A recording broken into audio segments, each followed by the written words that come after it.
Hello, you wonderful people, and welcome to another episode of Not Too Comic Book. This being a show where I talk about TV shows that are adaptations of comic books. For today's episode, I'm going to talk about my adventures with Superman, Season 1, Episode 7. Another great episode. A lot of really interesting things went down in this episode, so let's break it down. First and foremost, for Clark, it's like, right, I'm going to show you guys everything. Here's this ship, it shows off holograms, and it's like, well, why are you showing all of this? And for him, it's he feels bad that he didn't tell Lois everything before, but it's like this is their opportunity to start over. You know, it's like obviously there's still a lot about himself he doesn't know, but he wants it all the cards on the table. You know, he wants to show her everything so that he can ask her out on a date, which, you know, goes off without a hitch.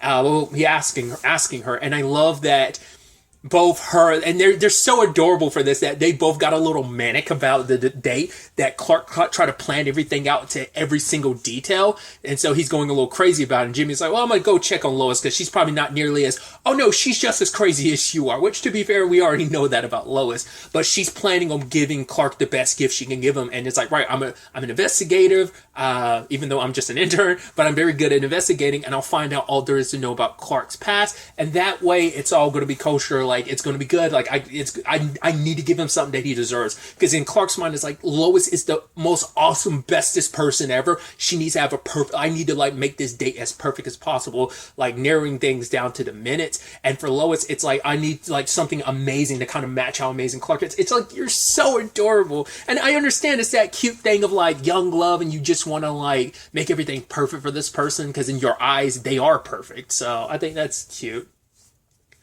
I was not expecting the episode, because when the door knocked and it was Mr. I'm going to probably butcher it because I always say it wrong every time, but Mr. Mixopedalich, that's how I'm pronouncing it. I'm stick with it even if it's wrong. I actually kind of got slightly spoiled that he was going to be in this episode, like I think maybe last week, but I completely forgot about it. So it was kind of a surprise, especially when they went through the design that they went through. I was like, that's interesting, because obviously they could have I mean, to be fair, like all the villains have gotten like major redesigns. Like Slade, like even his like Deathstroke outfit is a big departure. I mean, it's similarities, but it's a very aesthetically different design. You know, and so are a lot of the characters, like the Silver Banshee situation, or even the Live Wire, or God, who was it? Heat Wave. So yeah, I shouldn't be too surprised. But it was just interesting because obviously, like the more traditional, this, you know, it's like, right, he's just a shorter dude, orange outfit, little top hat. The fact is, they did the top hat, but I love what they did with it, transforming it into basically kind of like a head, like, I guess it'd almost be like a crown. But I thought that was so dope. And it's just like, right, we put our little twist on it. Like, yes, he has a little hat, but it transforms and it kind of makes him go full Trigon with like, well, I was like, no, Trigon has more than 3 eyes. But you get what I was trying to say. Like, obviously, because like the 3 eyes situation, but it's like him getting like a 3rd eye.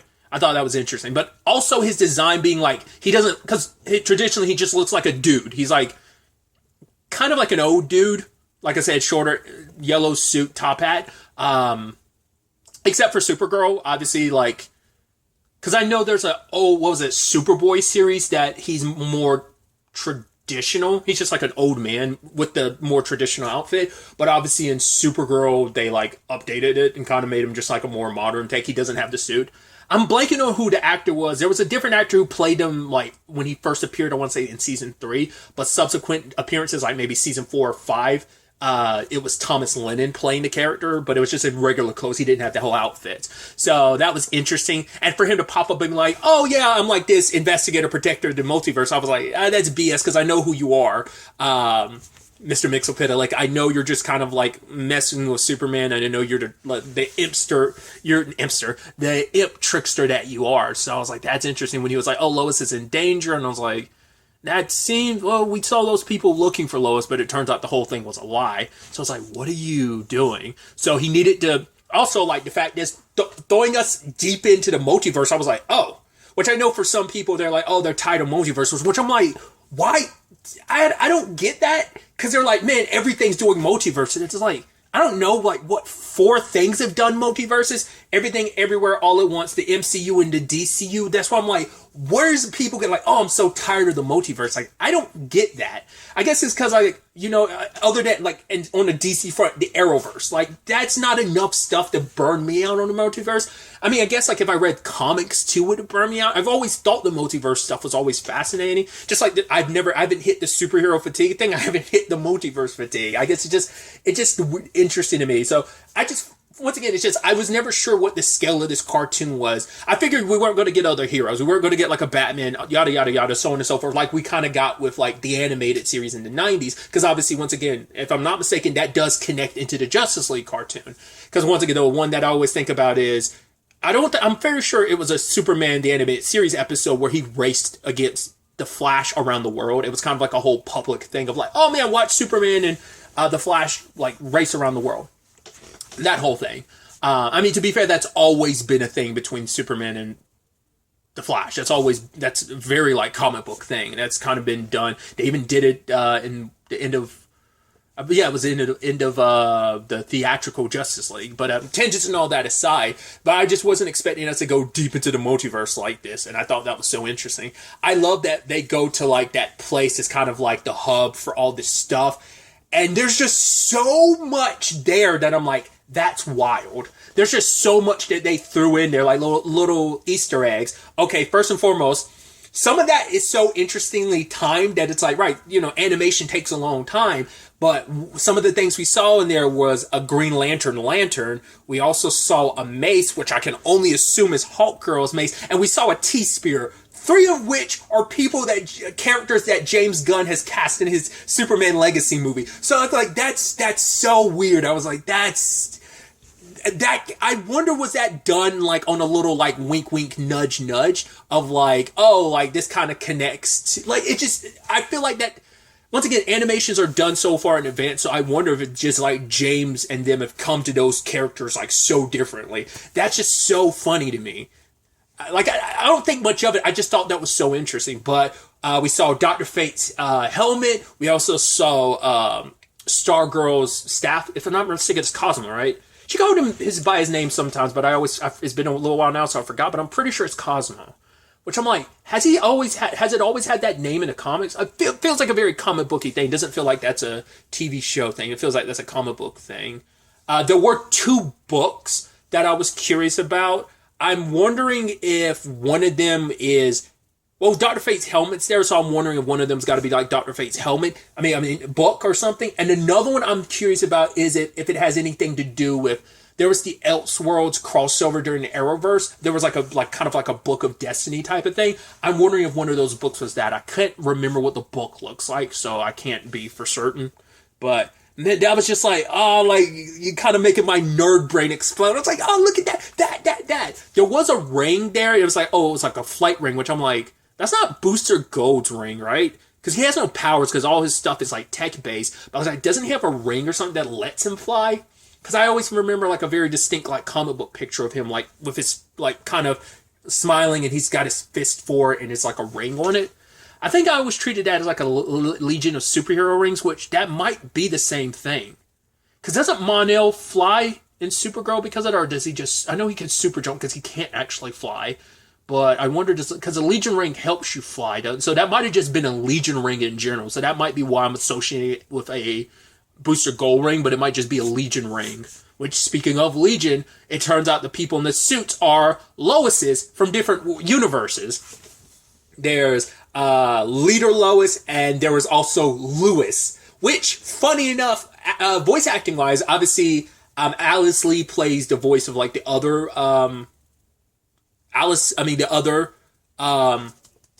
Lois's, except for 2. Lewis is voiced by Osric Chow. I hope I'm not butchering his name, but I'm probably most likely am. The thing I kind of best know him for, my first introduction to him, I believe, was him playing Kevin Tran in Supernatural. So there's that, which obviously even, like, obviously, Jensen Ackles has this connection to the DC universe as well, on the, like, voicing some animated stuff. But either way, but what's interesting is, Osric also has a connection to the DC universe because he was in the Arrowverse crossover Crisis on Infinite Earths. I can't remember his character's last name, but I think his character's name was Ryan. He's basically a character who takes up the mantle of the Atom after Ray Palmer. Sadly, nothing ever really came about that in the Arrowverse, but it was just kind of a neat thing because he played a major role in Crisis on Infinite Earths. So that was neat. But also, the person who plays the leader Lois is Lauren Tom. I had to look at it. I was like, that name seems so familiar. She voices Amy on Futurama. Also has DC connections because she voices Jinx and Gizmo in the original Teen Titans animated series in the early 2000s and Teen Titans Go. But she also has another connection because she played one Mrs. Tran in Supernatural. I was like, dude, that's so dope. Like, the little connections there in that regard. I was like, that's so interesting. I also love that they do play with, like, a lot of, like, because it is the multiverse, like, another winks and nods. Like, when when Mixie showed up, just to make it simple, when Mixie showed up, he showed off the different versions of, like, oh, yeah, you're, like, there's so many different, like, on most Earths, Clark Kent is Superman, and showed off the different, like, animated Supermans, like, one of them being the 90s Superman. And the same thing for, like, the Lois headquarters, where, like, the Legion of Loises are together, and, like, their headquarters, and there's all these different Loises, and one of them is the Lois Lane from the 90s animated. It's like, dude, that's so fun. That's the cool thing about, like, multiverse stuff. It can just be, and I know people have issues with fan servicing. It plays a role, like, the overarching thing of what it means in the multiverse of things, but also it's just like you get to have little things like that, like winks and nods like that. It's pretty dope. So. But the other Loises came to get Lois and Jimmy. Well, it's not all just Loises. There's another variant of Jimmy. I'm blanking on what her, like, it's not like Jacinda or something like that. It was something like that with a J, but it, like, she's also kind of like, oh, the conspiracy person as well, which I think is kind of cute, knowing like, oh, because apparently none of the other Jimmys that she's met, none of the other Olsens that she has met have ever been into the same thing. So her and Jimmy connecting over like, oh my God, you have Flamebird. It's like, what's the craziest thing you've seen? And he references everything with the Brain and Moloch last episode, and everybody being like, yeah, but there was definitely no Brain or talking gorilla there. And she's like, yeah, some telepathic, like, horse is her situation. But I also love how they tie it into last episode, because one of the Loises, I think they refer to as robotic Lois, was kind of pissed. She's like, oh, if I can figure out who tore open that black hole with that, like, gorilla and that Brain, and Lois and Jimmy look at each other, because that is how Mixie was able to escape, is because of that tear. And that's probably most likely how he ended up locating their Earth, just because he ended up finding that portal and ended up coming through here. So, it's like, I love how that, like, tied together in that regard. But Lois and Jimmy made sure not to bring that up. I also like that Mixie did, because it is what Mixie does, because he's a trickster that he is, but it also plays into who Clark is. Clark is very gullible because he always wants to give people the benefit of the doubt, especially when it comes to Lois being in danger. It's like, right, I've got no time to think. I'm going to jump. Like, this random stranger shows up. I'm a little all over the place. I do apologize. Something else I wanted to bring up about Mixie I thought was interesting. I kept talking about his appearance, but I thought was so interesting. Like I said, I meant to bring this up earlier, was I think it's so interesting they went more the, like, high fantasy route, because he looks like if you, like, took him from, like, a high fantasy series, like, he could be an imp in something else, but it's just like, because that's just not traditionally what the character looks like. So it's just an interesting take on, like, making him look like an actual, what you think of when you hear the word imp, you know. So I think that's so interesting, like, making the blue skin, and even kind of having, like, they kind of treat him like some powerful mage, because he looks like he's a species imp class sorcerer or wizard that you see in, like I said, like a high fantasy setting. I thought that's so interesting. But yeah, like, going back to it, I like that Clark is gullible. Like, the fact is he wants to always believe in the best in people, and it's just kind of like oh man, I got tricked into help him rob this place. He was after one thing, because they also didn't use Mixie's one weakness. His weakness is you're able to get rid of Mixie by saying his name backwards.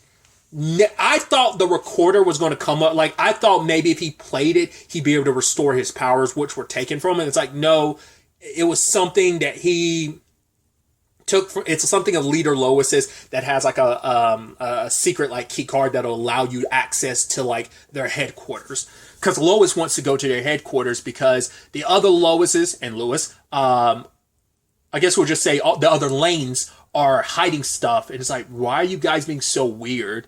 Like, there's one particular room they didn't want her to go in, but they hid like a file. It's called like Superman. It's like the X file or something like that. And it's like, why is that blocked off? What are they hiding? And also interesting, and I brought this up previously, that they hadn't really brought the kryptonite angle into the show, and now they're doing it. It's so interesting that the angle that would go about bringing it into this world would be through a multiverse situation. That's why I'm like, is there no kryptonite like established on this Earth at this point in time? And maybe there is. It's just maybe Task Force X has all of it, which would play into it with the General, because even in Superman and Lois, because I reference it all the time, sorry, because I really love that show, and I think it's just a great Superman show,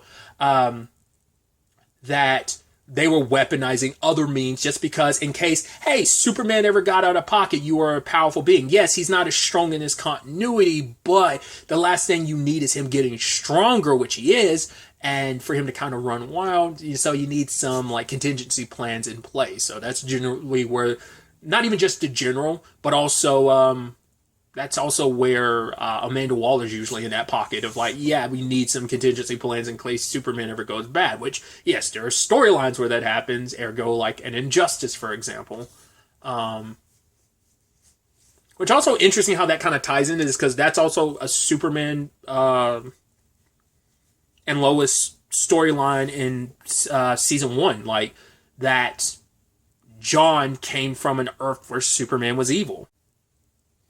What's interesting, though, in this one, they're leaning into it, and I think that's going to be the interesting juxtaposition of, also plays into, that's why you have, like, the Red Sun storyline of just, like, how different circumstances growing up by different people can affect Clark in so many different ways.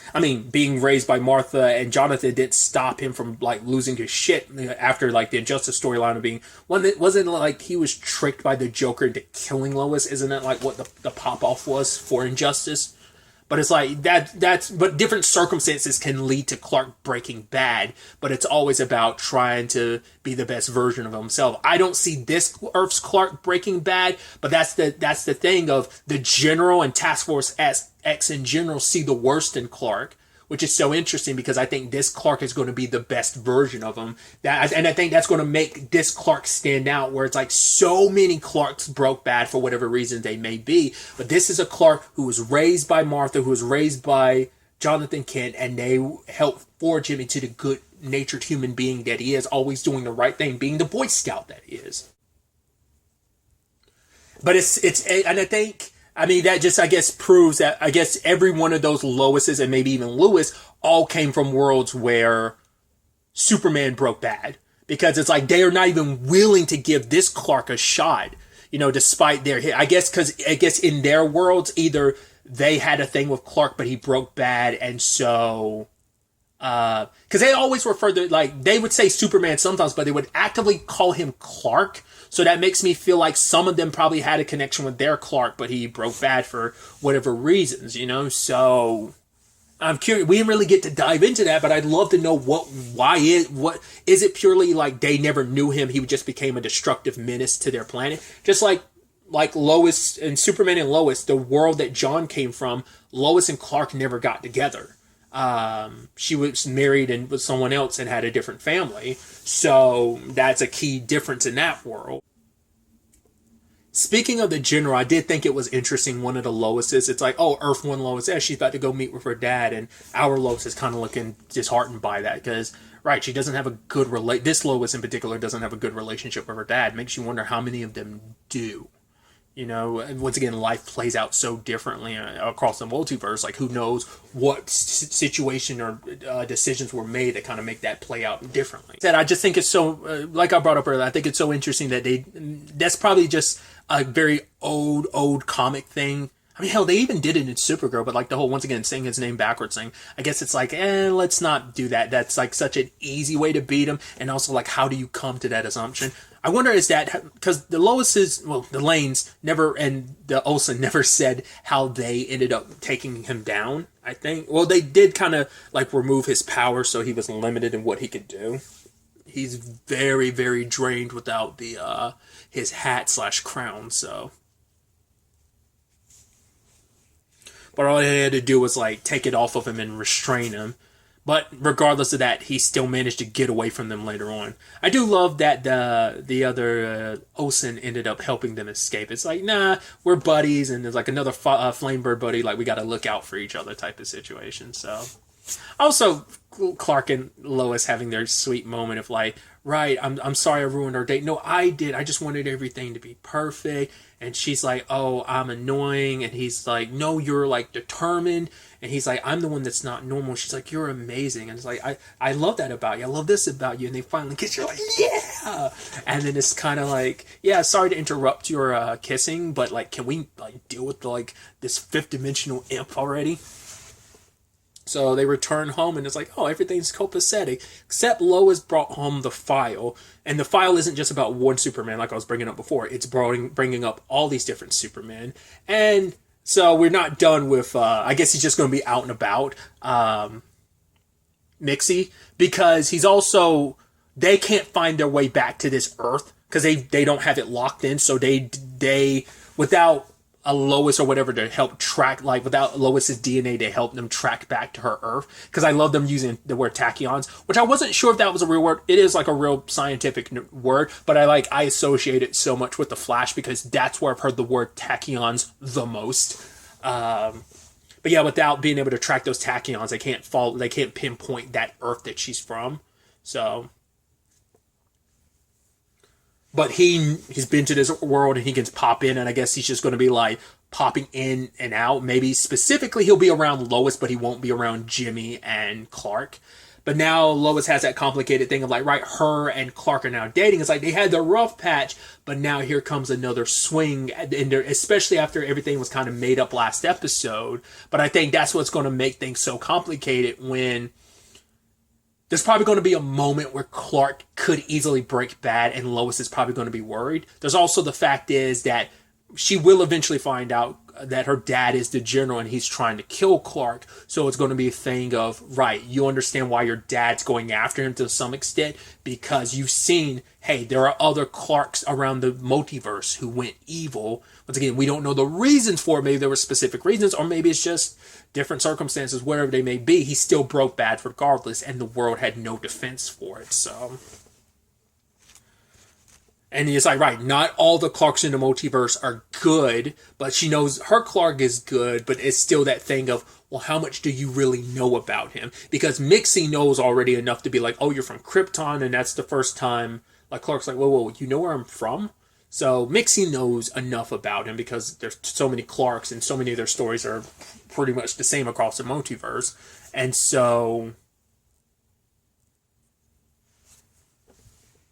he ended up, well, it was actually in the file is a piece of kryptonite. So the thing that can not only hurt Clark but kill him, Lois now knows it's what it is. Well, because she doesn't recognize it in its pure form. All she saw was the weapons that can hurt Clark, but she doesn't realize this rock. And even Mixie's like, oh, no, I'm going to leave it up to you to find out on your own what it is. And it's like, right, you have the one thing that could hurt Clark, and if somehow your dad gets his hands on it, he will try and kill Clark with it. So you brought in the one weapon that could kill the man that you love. So there's multiple ways this could all end up playing out, and a lot of them not good. So it's definitely going to be interesting to see where the next episode takes us. I believe it's a two-parter episode. 8 and 9 are a two-parter. So it's definitely going to be interesting to see what goes down.